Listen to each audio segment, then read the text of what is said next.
G'day, eh? My name's RJ, this is Killer Canuck, and today we're doing something a little different. Movies are a time capsule, and more than anything else, they reflect the era in which they were created. It's irresponsible to talk about horror as a genre without discussing the direct parallels to the political climate of their time. Without the aftermath of 9/11, there is no Saw or Hostel. Without the Vietnam War, there is no Jacob's Ladder. Without the dropping of the atomic bombs in 1945, there is no Godzilla in 1954. And the 2020s will not be any different. For most, 2020 was a year to forget, dictated and dominated not only by a deadly virus, but also by the events taking place in the United States. Protests and riots, sparked from the tragically numerous senseless killings of people of color all over the country, raged over the background of the presidential election, making the 2020 ballot one of the most important in recent US history.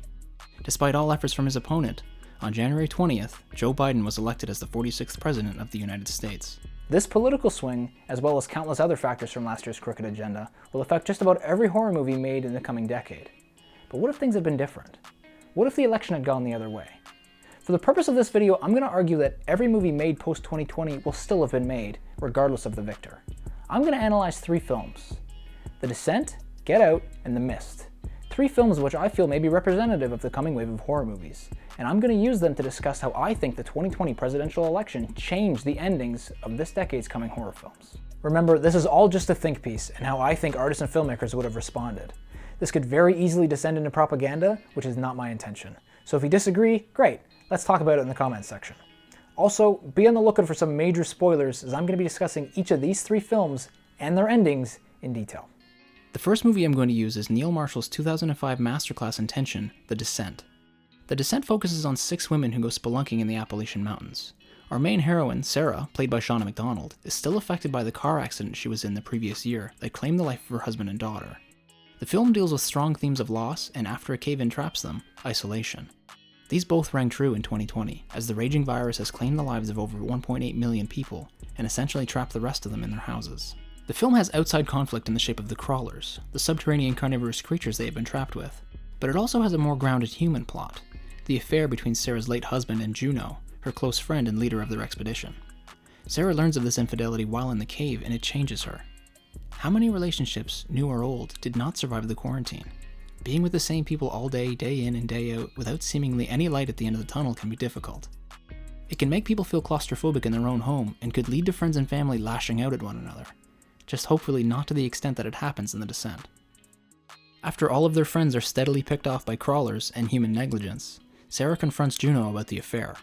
Just as many people became more in tune with the things and people that were most essential to them in 2020, Sarah sacrifices Juno and leaves her behind to focus on her own physical and mental health. Sarah makes her way towards the exit of the cave, and here's where things are different. When US test audiences saw the original ending for The Descent, they thought it was too bleak. So director Neil Marshall was asked to alter it for the US release. This results in 2 endings that are at the same time very similar, yet very different. So here's my argument. If The Descent had been made in a post-2020 world, which it could have been given its themes, these different endings would coincide with the winner of the election. Stay with me here.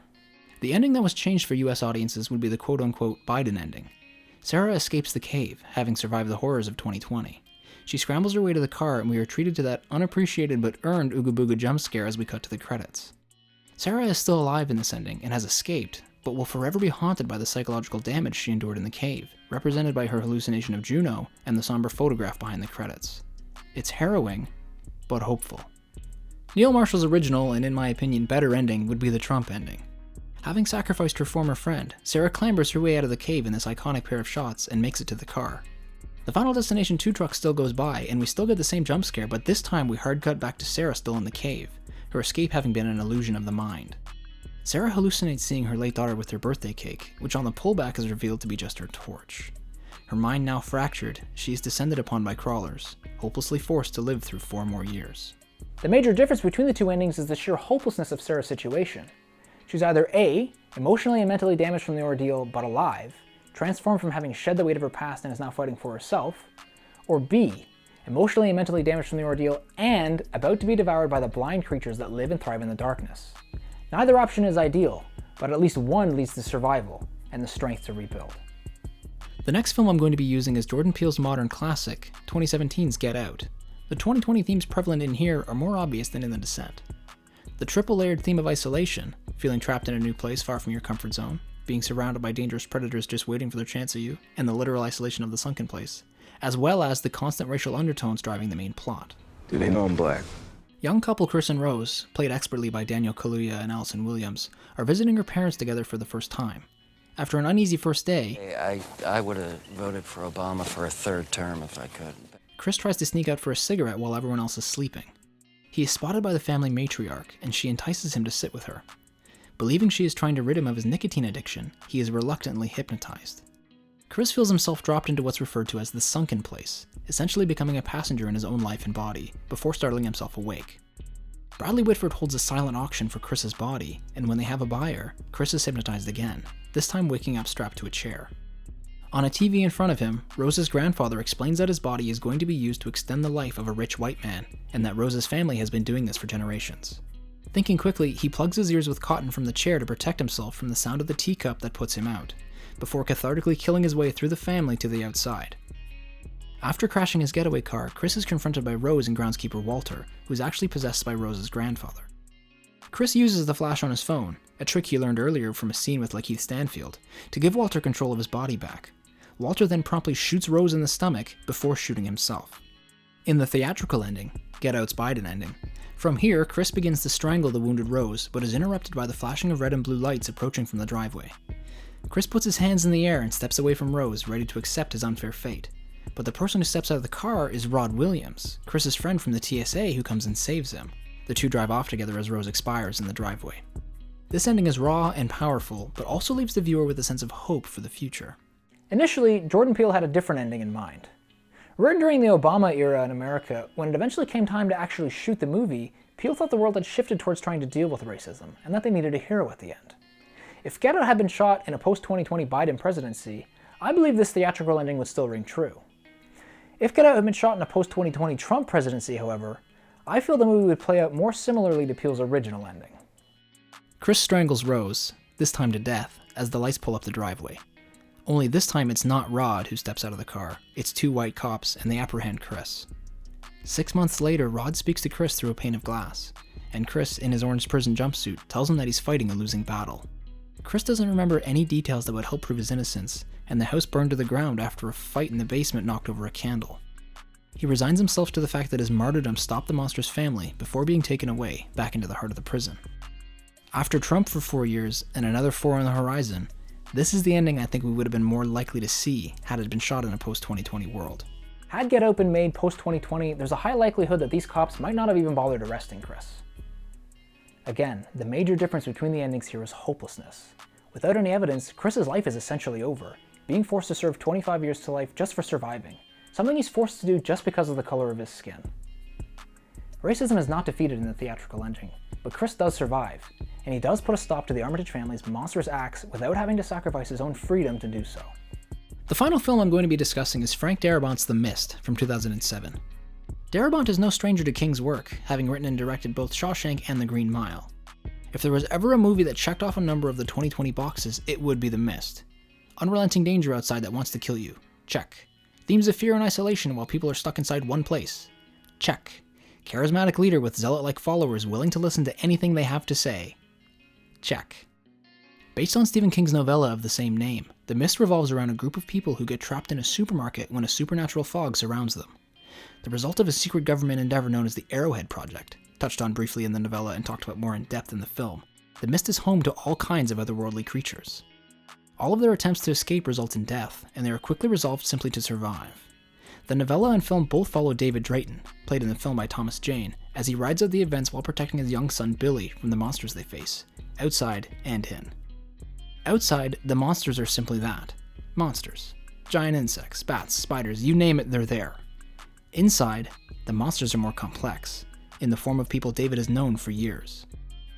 As the hours in the supermarket become days, more and more people are drawn to the words of Mrs. Carmody, played on screen by Marsha Harden in an incredible film-stealing performance, a religious fanatic who speaks of the end of days. You'll be on your knees to me before this is through.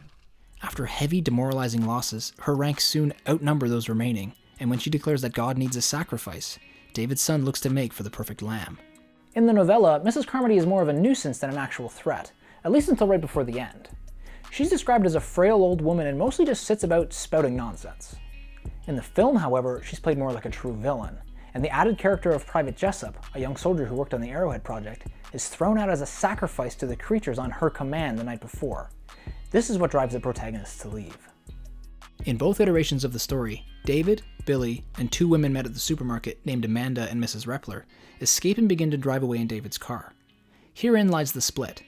In the novella, David recounts the story on napkins that he writes on at a hotel they've managed to make it to. He talks about how they've been successfully avoiding the creatures and that they have a full tank of gas. He eventually hears on the radio one word, Hartford, and the story ends as he holds his son close as they make their way there. The last words in the novella are as follows. Two words that sound a bit alike. One of them is Hartford, the other is hope. This ending looks towards the future without dwelling too much in the past, and stands as the Biden ending. The film, however, slaps the audience with one of the biggest rug pulls in recent memory. The survivors, David, Billy, Amanda, and Mrs. Repler, as well as a man named Dan Miller, who didn't make it this far in the novella, still escape in David's car. However, this time they hear nothing on the radio, and instead run out of gas, stranded in the mist. Trapped without any food, the group agrees to use Amanda's tyrant-killing handgun as a last resort, though it only has 4 bullets left.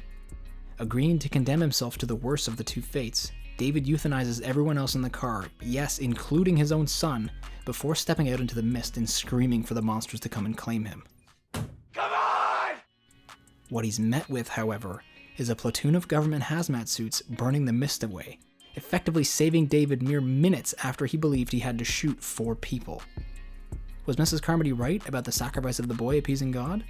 The world doesn't physically end in the film version, but it weighs heavily, and the sense of hopelessness and loss stays with you long after the credits have rolled.